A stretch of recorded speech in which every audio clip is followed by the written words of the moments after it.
867 is our song after the lesson, 867. Tonight we're going to look at some things continuing in the book of Nahum.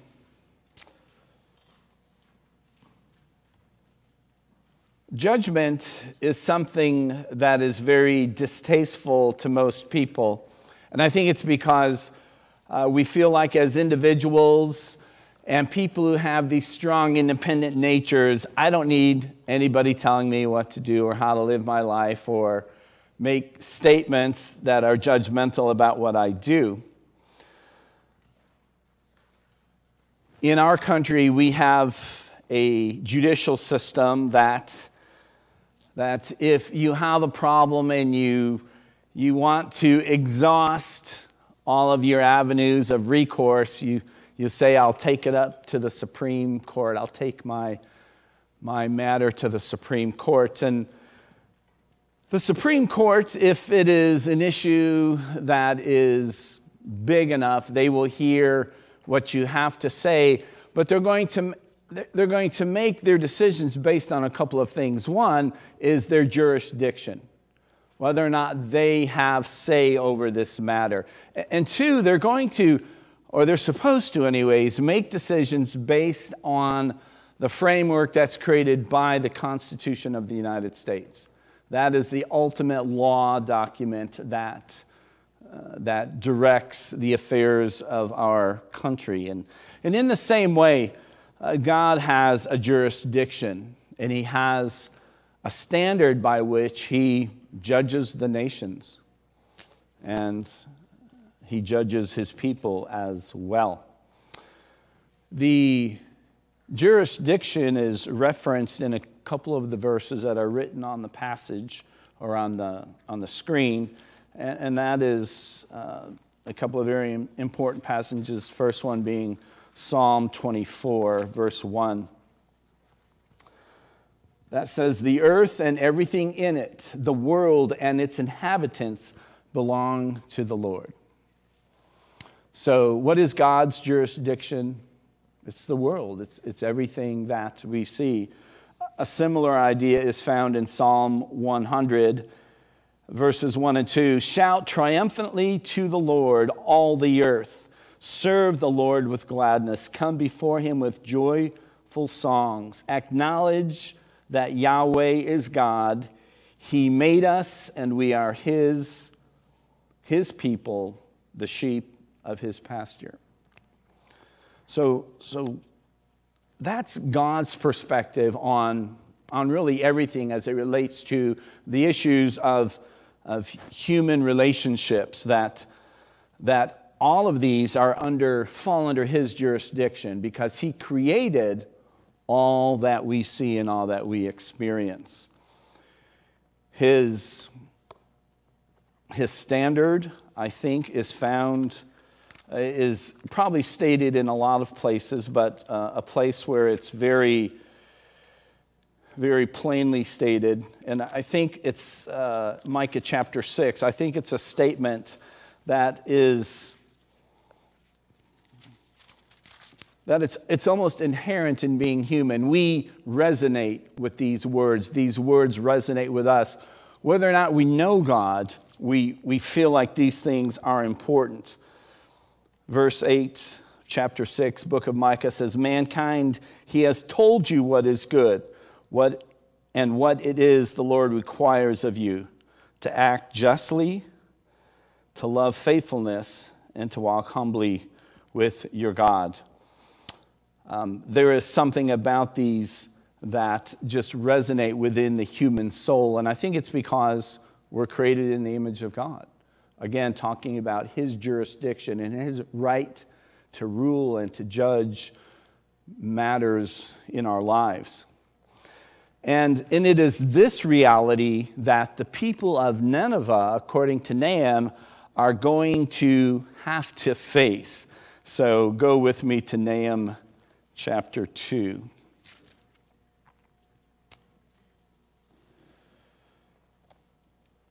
Verse 1 says, "One who scatters is coming up against you.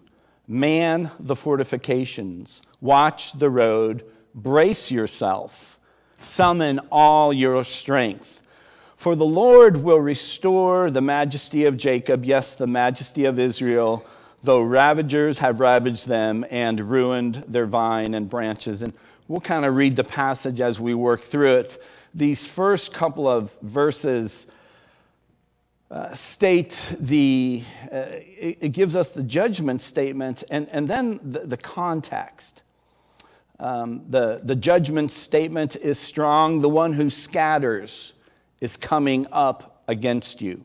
This is a statement of warning and a statement of judgment to the people of Nineveh.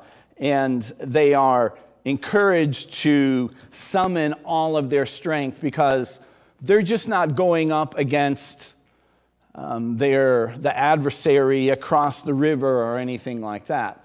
They're really going up against God. This is God's judgment on the empire of Assyria, specifically on their capital at this time, the city of Nineveh. We've noticed in some of what we've already covered through our study of the minor prophets, specifically through Jonah, that God gave Nineveh a chance to change course and change direction. But it does not seem that had any lasting benefit to them or lasting value. And so the judgment then comes. I believe that's a way, though we don't always see it from our perspective, and even oftentimes within our own national identity. If something tragic happens, you remember when the Twin Towers fell in that attack, some people said it was God's judgment on America. And many people were very offended by that idea because we're America. Those things don't happen. And I don't know if it was or if it wasn't. But I do know that maybe, do you think the people of Nineveh, after all the dust settled and the smoke cleared, that they read the statement by Nahum, and this was a prophecy, a prediction, you think they said, well, this is a judgment of God? You think maybe they were offended by that idea? How can God judge us? How can God say anything about us? So it's interesting to see the global picture of God's involvement in the lives of all humans. He created everything. The world is his jurisdiction. The people of Nineveh and the people of Jerusalem are all under his jurisdiction.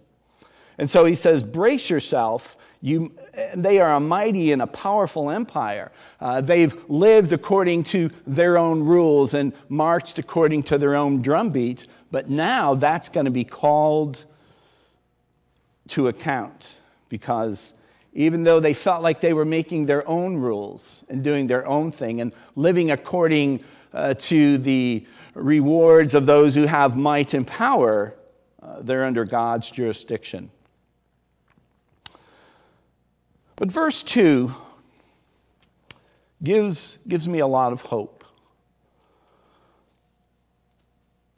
because this is a statement of the context of God's actions. This is not to say that he necessarily, someone might misconstrue what I say, and when I say God acts on behalf of his people, specifically this is the people of Israel, the descendants of Jacob.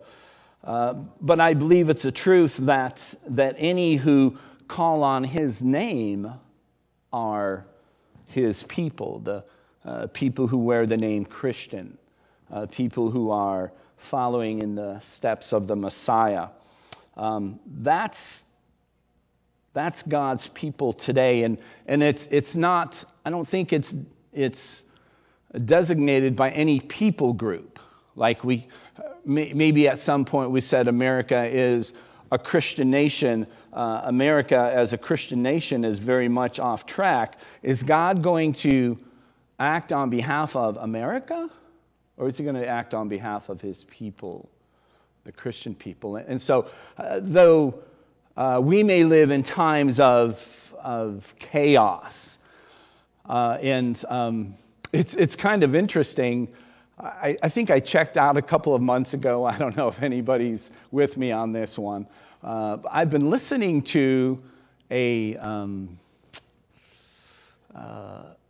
it's called the Stormlight Chronicles. It's a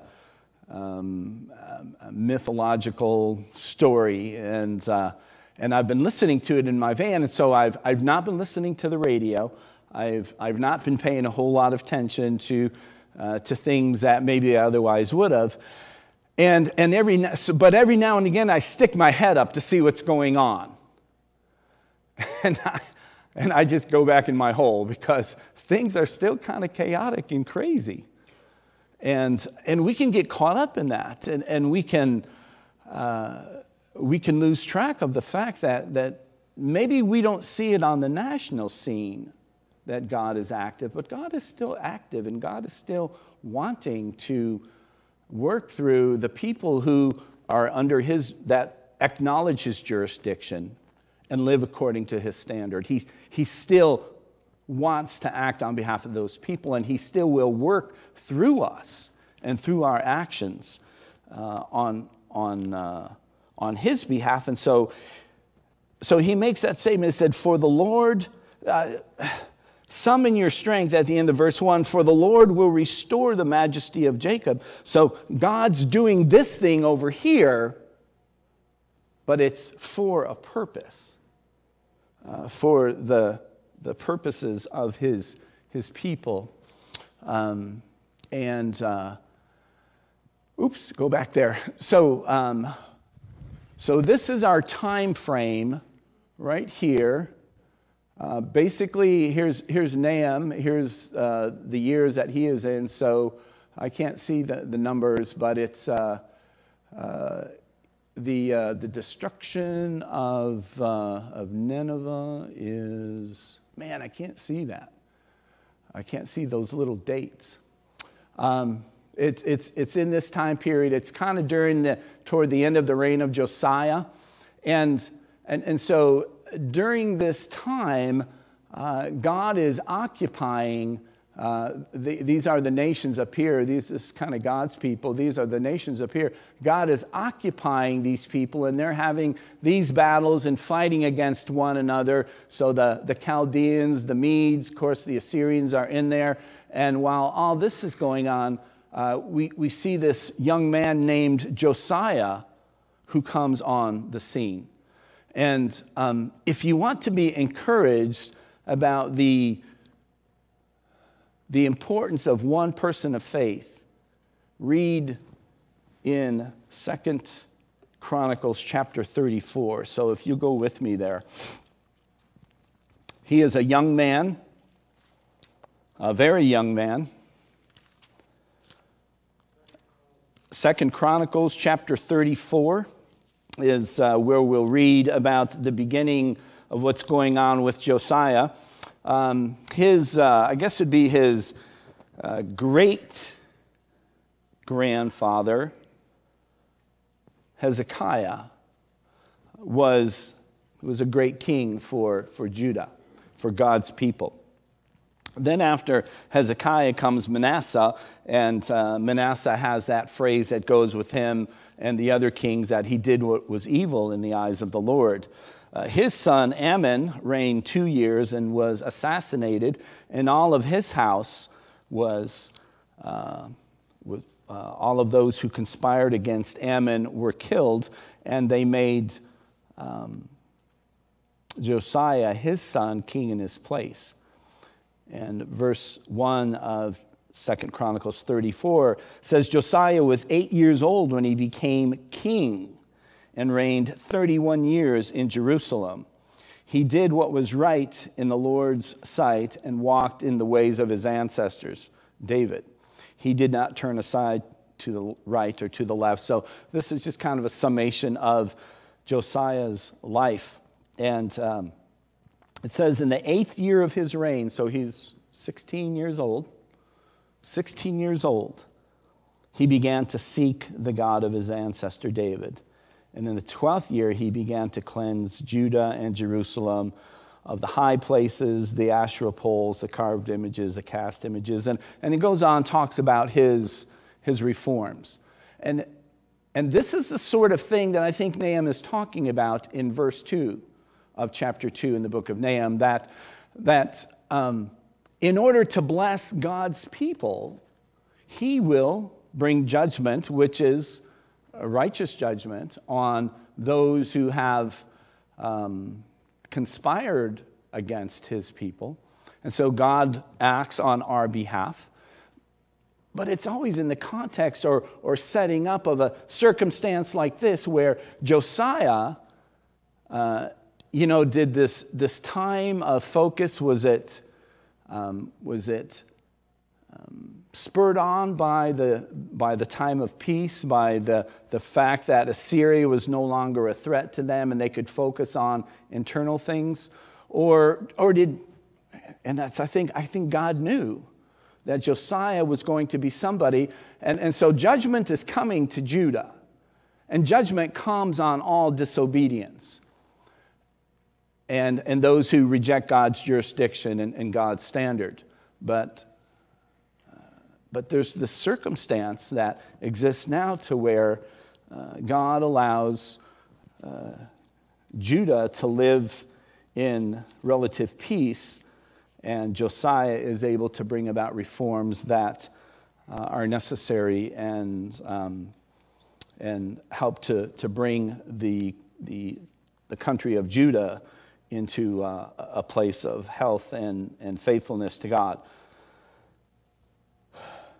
So that's why God acts. That's the things that he does. He gives his people a chance to come forth and be faithful and to be influencers of others, as Josiah did here.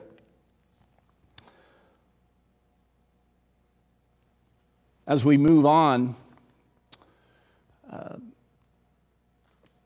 the situation for Nineveh is desperate, beginning in verse 3 of our text.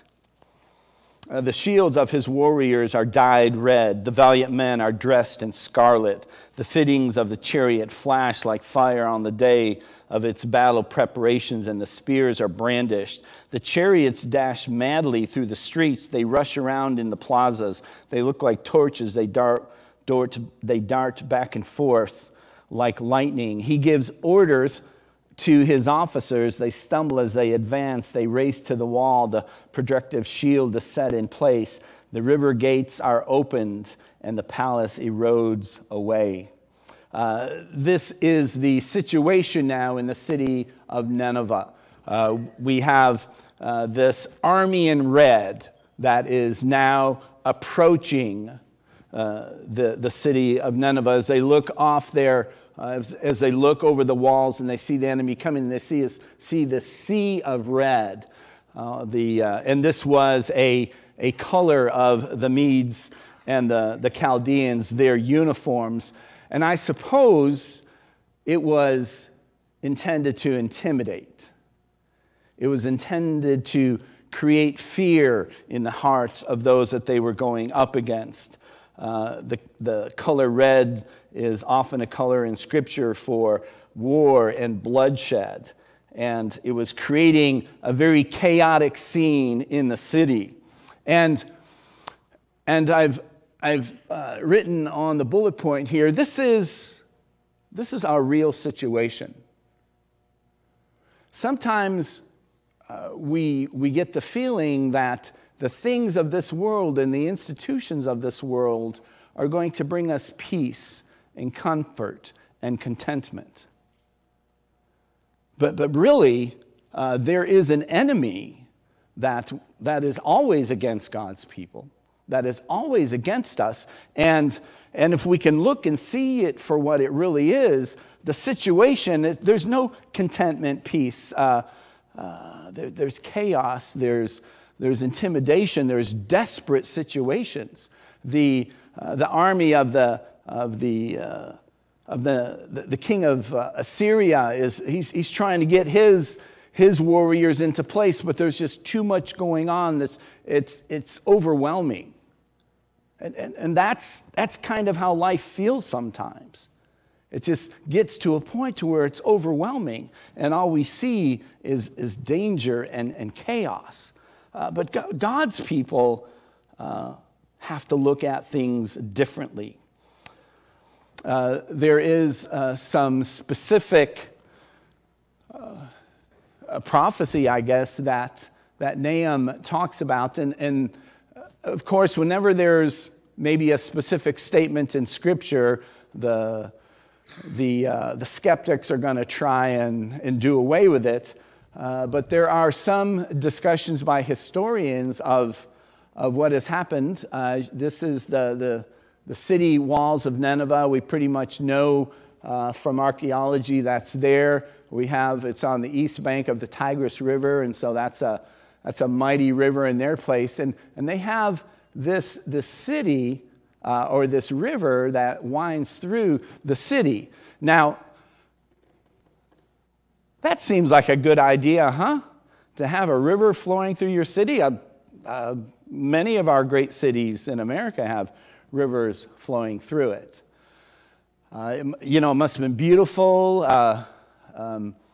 In San Antonio, if you've been to San Antonio and done the river walk, it's beautiful to sit in the boats and go down and watch people eat their food and enjoy life. And I suspect there's something related to the ambiance of the water going through the city and the beauty of it. Here is the royal palace, and what they said was that the Tigris was in flood stage. And Nahum seems to suggest something like that this is an overwhelming circumstance. The Tigris was in flood stage. It backs up down the Kosar River, and it undermines their palace, their fortification, the symbol of their strength. And once the walls begin to fall, it's easy for the enemy to come in. And really that's kind of where we're going this evening, is that humans, because they reject the jurisdiction of God and the standards of God in their life, we often have to build something else. We have to put something else in its place to trust, to lean upon, to give life meaning. And every time, if it isn't God and the truths of His Word that we trust in, it's going to crumble and it's going to fall. The next passage, the next section talks about verse 7. Beauty is stripped. She is carried away. Her ladies in waiting moan like the sound of doves and beat their breasts. Nineveh has been like a pool of water from her first days, but they are fleeing. Stop, stop, they cry, but no one turns back. Plunder the silver, plunder the gold. There is no end to the treasure and abundance of every precious thing. Verses 7 through 9 indict us. Indict the human family. Because oftentimes it's these things, it's wealth, it's glamour, it's Hollywood. It is all of the things that society values. That's really kind of, if you look at it from one perspective, it's kind of cheap and tawdry, and we know wealth is fleeting, it comes and goes, but for some reason we still are attracted to it. That stuff gets our attention. What makes Hollywood the philosophical trendsetters in our society? What qualifies them to advise everyone else how to live? And of course the answer is they really don't have any qualification, but they look good. They smell good. They're beautiful. They're handsome. They're gorgeous. And we listen to what they have to say. And we are stunned when it all falls because we put so much hope in these things. And I believe Christians, this is a message to God's people. I believe that's why when we read the history of Judah, that's part of this cycle. We realize we've done wrong. The God who has jurisdiction to judge us and has manifest to us the standard by which to live our lives, he acts and this chaos and things fall apart and we repent and we realize what we've done. But then what gets us back to the other side of the cycle where we're not obeying? We're not paying attention. I think part of it is that the voices of our society are so attractive and so alluring. And they're rich. Isn't it the rich people who know what they're talking about? Isn't that kind of what we say? And then we're stunned when it just goes away. What do we trust in? What do we put our hope in? What do we value? What do we think is important? Because wealth will be a witness, but it'll be a witness for the state against God's people, because we often are guilty of trusting those things and putting our hope in those things.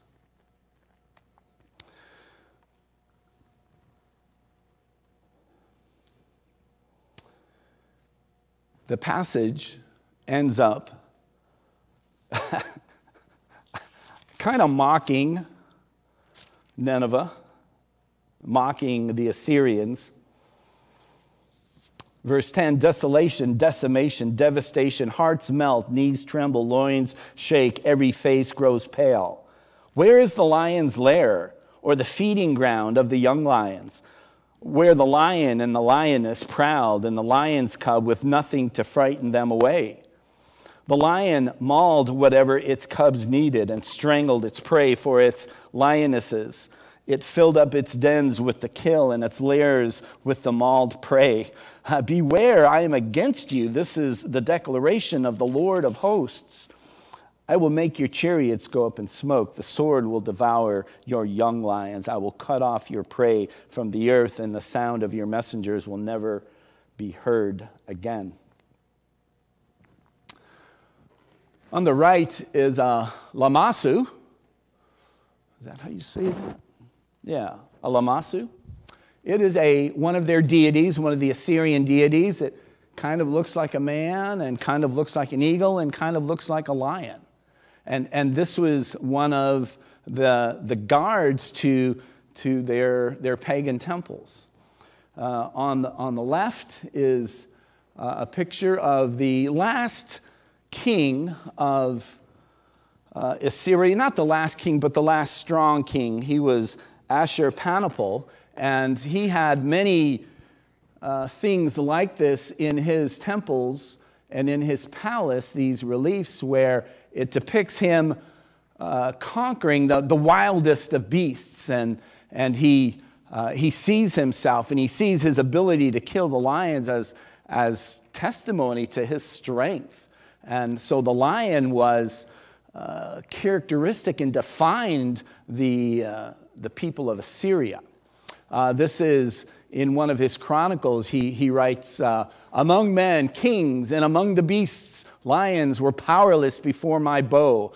I know the art of waging battle and combat. A valiant hero, beloved of Ashur and Ishtar, it's a couple of their gods, of royal image am I. So he's kind of humble. You could see he's a very humble individual, but really you can see the pride and you can see the arrogance and the utter dependence on what he thinks is his strength. And this is just characteristic of even people today that we trust in the sense if we've not submitted ourselves to the jurisdiction and the standard of God's judgment in our lives, we replace it with something. And this is what the Assyrians replaced it with. And as I said, at the end of this chapter, he just kind of mocks what they put their strength, what they depended on, what they put their trust in. And it asks us to ask ourselves the question, what do we trust in? There is, I thought about, how would this maybe, or could this specifically speak to our situation as people in a country that was founded on Christian principles.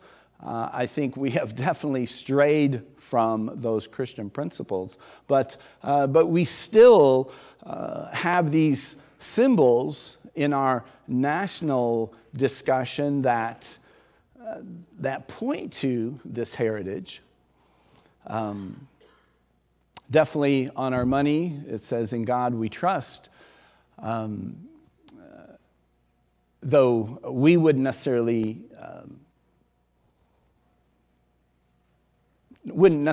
join the movement, but there are some people who would like to take this off the money so that we can maintain the wall of separation of church and state between these two entities and do away with religion. But what I thought is what Americans probably trust most is just in this concept of freedom. And this concept of freedom.